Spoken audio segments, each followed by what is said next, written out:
ഖത്തറിൽ പല വിസയിലും വന്നിട്ട് ഇല്ലീഗലി ഇവിടെ താമസിക്കുന്ന ഓവർ സ്റ്റേ ചെയ്യുന്ന കൂട്ടുകാരൊക്കെ ഉണ്ടാവും. ചിലപ്പോൾ അവർക്ക് അയച്ചു കൊടുക്കാൻ പറ്റുന്ന നല്ലൊരു ഇൻഫർമേഷൻ ഇന്ന് MOIൻ്റെ ഭാഗത്തു നിന്നും വന്നിട്ടുണ്ട്. അതായത് ഇന്ന് ഞായറാഴ്ച ഫെബ്രുവരി 9 മുതൽ 3 മാസക്കാലത്തേക്ക് ഒരു ഗ്രേസ് പീരീഡ് ഇങ്ങനെ താമസിക്കുന്നു. ഇപ്പോൾ ഹയ്യ വിസയിലോ അല്ലെങ്കിൽ റെസിഡൻസ് വിസയിലോ ഒക്കെ താമസിച്ച് പിന്നീട് ആ പീരീഡ് കഴിഞ്ഞ് ഇല്ലീഗലി ഇവിടെ താമസിക്കുന്ന ആളുകൾക്ക് ഒരുപക്ഷെ ഫൈനൊന്നും കൂടാതെ തന്നെ നാട്ടിലേക്ക് തിരിച്ചു പോകാനുള്ള ഒരു സുവർണ അവസരമാണിത്. അപ്പോൾ ഇങ്ങനെയുള്ള ആളുകൾ ചെയ്യേണ്ടത് നേരിട്ട് ഹമദ് ഇൻ്റർനാഷണൽ എയർപോർട്ടിൽ ഡിപ്പാർച്ചർ സെക്ഷനിൽ പോവാം.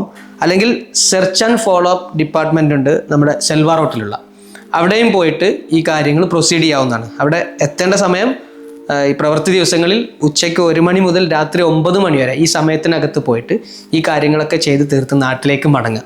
ഇങ്ങനെ ഒരു ഗ്രേസ് പീരീഡ് നമ്മുടെ മുമ്പിൽ ഉണ്ടാകുമ്പോൾ നമ്മൾ മനസ്സിലാക്കേണ്ടത് ഇതിന് ശേഷം ഇങ്ങനെ ഒരു അവസരം കിട്ടിയിട്ടും ഇവിടെ ഇല്ലീഗലി തുടരുമ്പോൾ ചിലപ്പോൾ വലിയ ഫൈനും പ്രശ്നങ്ങളൊക്കെ പിന്നീട് നേരിടും. അപ്പോൾ മാക്സിമം ആളുകളിലേക്ക് ഇങ്ങനെയുള്ള ഫ്രണ്ട്സുകളൊക്കെ അറിയുന്ന ആളുകളൊക്കെ ഉണ്ടെങ്കിൽ അവരിലേക്ക് ഇത് ഷെയർ ചെയ്യുക.